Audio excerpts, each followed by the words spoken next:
ಜಿಲ್ಲೆಯಲ್ಲಿ ಮೊದಲ ಬಾರಿಗೆ ಭಾರಿ ಡಿಸ್ಕೌಂಟ್ನೊಂದಿಗೆ ಫರ್ನಿಚರ್ ಎಕ್ಸ್ಚೇಂಜ್ ಮೇಳ ಶಿರಸಿಯ ಬ್ರೌನ್ವುಡ್ ಶೋರೂಮಿನಲ್ಲಿ ಡಿಸೆಂಬರ್ 24ರಿಂದ ಜನವರಿ 4ರವರೆಗೆ ಬ್ರೌನ್ವುಡ್ ಹೊಸಪೇಟೆ ರಸ್ತೆ ಶಿರಸಿ. ನಮಸ್ಕಾರ. ವಿಶ್ವಂಬರಿ ಟಿವಿ ವೀಕ್ಷಕರಿಗೆ ಆತ್ಮೀಯ ಸ್ವಾಗತ. ನಾನು ಭವ್ಯ ಅಭಿಷೇಕ್. ಕಾಶಿ ಮೋಕ್ಷ ನಗರಿ.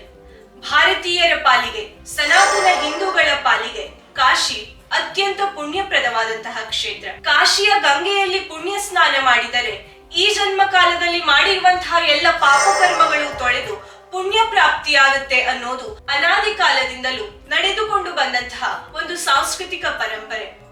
ಈ ಒಂದು ನಗರ, ಈ ಒಂದು ತೀರ್ಥ ಕ್ಷೇತ್ರ ಎಂತಹದ್ದೇ ದುಗುಡವಿದ್ದರೂ ಅದನ್ನು ನಿವಾರಿಸಿ ನಿರಾಳತೆಯನ್ನು ನೀಡುತ್ತದೆ ಅನ್ನೋದು ಅನುಭವ ವೇದ್ಯವಾದದ್ದು. ಕಾಶಿಯ ಬಗ್ಗೆ, ಕಾಶಿಯಲ್ಲಿರುವ ವಿಶ್ವನಾಥನ ಬಗ್ಗೆ ಎಲ್ಲರಿಗೂ ಗೊತ್ತಿದೆ. ಜಗತ್ತೇ ಕಾಶಿ ವಿಶ್ವನಾಥನ ಮಹಿಮೆಯನ್ನ ಕೊಂಡಾಡುತ್ತೆ, ಅನುಗ್ರಹಕ್ಕಾಗಿ ಹಂಬಲಿಸುತ್ತೆ. ಆದ್ರೆ ಈ ಒಂದು ಕಾಶಿ ಕ್ಷೇತ್ರಕ್ಕೆ ಸಾಕ್ಷಾತ್ ಪರಶಿವ ಬಂದಿದ್ ಹೇಗೆ? ಬನ್ನಿ, ಇವತ್ತಿನ ಈ ವಿಶೇಷ ಸಂಚಿಕೆಯಲ್ಲಿ ಕಾಶಿಗೆ ಸಾಕ್ಷಾತ್ ಶಿವ ಬಂದಿದ್ ಹೇಗೆ, ಆತನಿಗೆ ಕಾಶಿ ನೀಡಿದಂತಹ ಮನಃಶಾಂತಿ ಎಂಥದ್ದು ಅನ್ನೋದನ್ನ ತಿಳಿದುಕೊಳ್ಳೋಣ. ವೀಕ್ಷಕ ಮಹಾಪ್ರಭುಗಳೇ, ನಮ್ಮ ಚಾನೆಲ್ ಅನ್ನು ಸಬ್ಸ್ಕ್ರೈಬ್ ಮಾಡಿ, ಶೇರ್ ಮಾಡಿ, ಪ್ರೋತ್ಸಾಹಿಸಿ. ಒಮ್ಮೆ ಸೃಷ್ಟಿಕರ್ತ ಬ್ರಹ್ಮ ಹಾಗೆ ಪಾಲನಾಕರ್ತನಾದಂತಹ ವಿಷ್ಣುವಿಗೆ ವಾದ ಏರ್ಪಡುತ್ತೆ. ವಾದ ಹೆಚ್ಚಾಗ್ತಾ ತಾರಕಕ್ಕೇರಿಬಿಡುತ್ತೆ. ಬ್ರಹ್ಮ ಹೇಳ್ತಾನೆ, ನಾನು ಜಗತ್ತನ್ನೇ ಸೃಷ್ಟಿ ಮಾಡಿದ್ದೇನೆ, ಹಾಗಾಗಿ ನಾನೇ ಸರ್ವಶ್ರೇಷ್ಠ. ಇತ್ತ ಕಡೆ ವಿಷ್ಣು ಹೇಳ್ತಾನೆ, ಸೃಷ್ಟಿ ಮಾಡಿದ್ರೆ ಸಾಕಾಗಲ್ಲ, ಆ ಸೃಷ್ಟಿಯನ್ನ ಪೊರೆಯುವುದು ನನ್ನ ಕೆಲಸ, ಈ ಜಗತ್ತು ನಿಂತಿರುವುದೇ ನನ್ನ ಪಾಲನೆಯಿಂದ, ಹಾಗಾಗಿ ನಾನೇ ಶ್ರೇಷ್ಠ ಎಂಬುದಾಗಿ. ವಾದ ಹೆಚ್ಚಾಗುತ್ತಾ ಹೋದಂತೆ ಬ್ರಹ್ಮಾಂಡ ಕಂಪಿಸಲಾರಂಭಿಸುತ್ತೆ. ಈ ಒಂದು ವಾದವನ್ನ ಬಗೆಹರಿಸಲು, ಈ ವಾದಕ್ಕೊಂದು ಪೂರ್ಣ ವಿರಾಮ ಇಡೋಕಾಗಿ ಶಿವ ಬರ್ತಾನೆ. ಇಬ್ಬರ ನಡುವೆ ಇರುವಂತಹ ಈ ಒಂದು ಗೊಂದಲ ಹಾಗೆ ವಾದವನ್ನ ನಿವಾರಣೆ ಮಾಡೋಕ್ಕಾಗಿ ಶಿವ ಅಗ್ನಿಸ್ತಂಭವಾಗಿ, ಜ್ಯೋತಿರ್ಲಿಂಗವಾಗಿ ರೂಪ ತಾಳಿ ಈ ಒಂದು ಲಿಂಗದ ಆದಿ ಅಂತ್ಯವನ್ನ ನೀವು ಪತ್ತೆ ಹಚ್ಚಿದ್ದಾದರೆ ಯಾರು ಮೊದಲು ಪತ್ತೆ ಹಚ್ಚುತ್ತಾರೋ ಅವರೇ ಶ್ರೇಷ್ಠರೆಂದು ಪರಿಗಣಿಸಲಾಗುತ್ತೆ ಅನ್ನುವಂತಹ ಒಂದು ಪಂದ್ಯವನ್ನ ಏರ್ಪಡಿಸ್ತಾನೆ. ಮೊಟ್ಟ ಮೊದಲನೆಯದಾಗಿ ಪಾಲನಾಕರ್ತನಾದಂತಹ ವಿಷ್ಣು ವರಾಹ ರೂಪವನ್ನು ತಾಳಿ ಪಾತಾಳದವರೆಗೂ ಹೋಗಿ ನೋಡಿದರೂ ಆತನಿಗೆ ಆ ಜ್ಯೋತಿರ್ಲಿಂಗದ ಯಾವುದೇ ಒಂದು ತುದಿಯೂ ಸಿಗುವುದಿಲ್ಲ. ಇತ್ತ ಬ್ರಹ್ಮ ಹಂಸ ರೂಪ ತಾಳಿ ಆಕಾಶದ ತುತ್ತ ತುದಿಯವರೆಗೂ ಹೋಗ್ತಾನೆ. ಆದ್ರೂ ಕೂಡ ಅಲ್ಲಿ ಅವನಿಗೆ ಯಾವುದೇ ತರವಾದಂತಹ ತುದಿ ಸಿಗುವುದಿಲ್ಲ. ಬದಲಾಗಿ ಕೇತಕಿ ಹೂವೊಂದು ಕೆಳಗೆ ಬೀಳ್ತಾ ಇರೋದು ಕಾಣುತ್ತೆ. ಆ ಕೇತಕಿಯ ಬಳಿ ಹೇಳ್ತಾನೆ, ನಾನು ಈ ಒಂದು ಅಗ್ನಿಸ್ತಂಭದ ತುದಿಯನ್ನು ನೋಡಿದ್ದೇನೆ ಅಂತ ಹೇಳು, ನಾನು ಅದನ್ನೇ ಕೂಡ ಹೇಳ್ತೀನಿ ಅಂತ.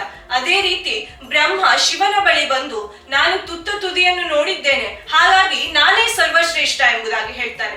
ಬ್ರಹ್ಮ ಹೇಳುತ್ತಿರುವುದು ಸುಳ್ಳು ಅಂತ ತಿಳಿದಂತಹ ಶಿವ ಕ್ರೋಧಗೊಂಡು ಕಾಲಭೈರವನ ರೂಪವನ್ನ ತಾಳ್ತಾನೆ. ಕ್ರೋಧನಾದಂತಹ ಕಾಲಭೈರವ ಬ್ರಹ್ಮನ 5ನೇ ತಲೆಯನ್ನ ಕತ್ತರಿಸಿ ಬಿಡ್ತಾನೆ. ಕ್ರೋಧದಲ್ಲಿ ಕತ್ತರಿಸಿದ ಬ್ರಹ್ಮ ಕಪಾಲ ಕಾಲಭೈರವನ ಕೈಗೆ ಅಂಟಿ ಬಿಡುತ್ತೆ.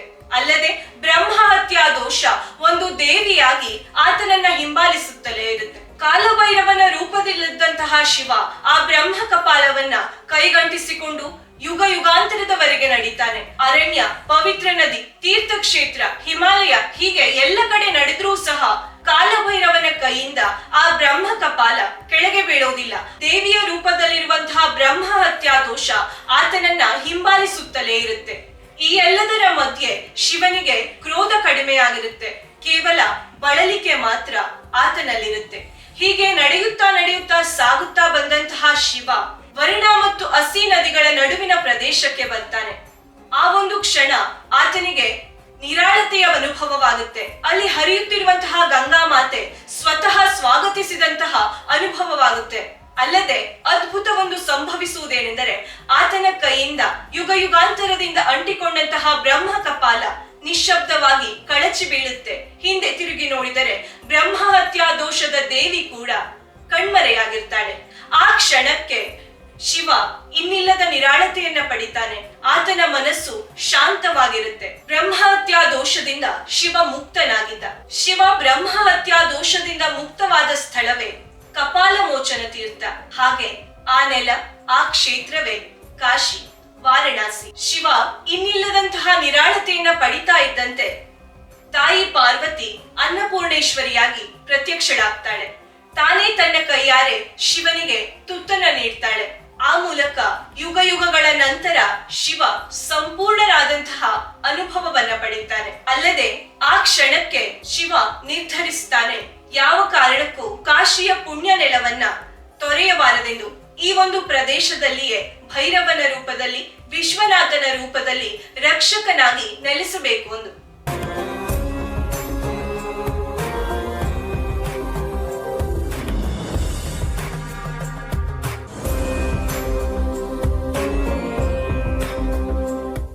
ಕಾಶಿಯ ಮಣಿಕರ್ಣಿಕಾ ಘಾಟ್ನಲ್ಲಿ ಮುಕ್ತಿ ಪಡೆಯುವವರಿಗೆ ಸಾಕ್ಷಾತ್ ಶಿವನೇ ತಾರಕ ಮಂತ್ರವನ್ನ ಉಸಿರಿಸುತ್ತಾನೆ ಅನ್ನುವಂತಹ ಒಂದು ನಂಬಿಕೆ ಇದೆ, ಒಂದು ಪ್ರತೀತಿ ಇದೆ.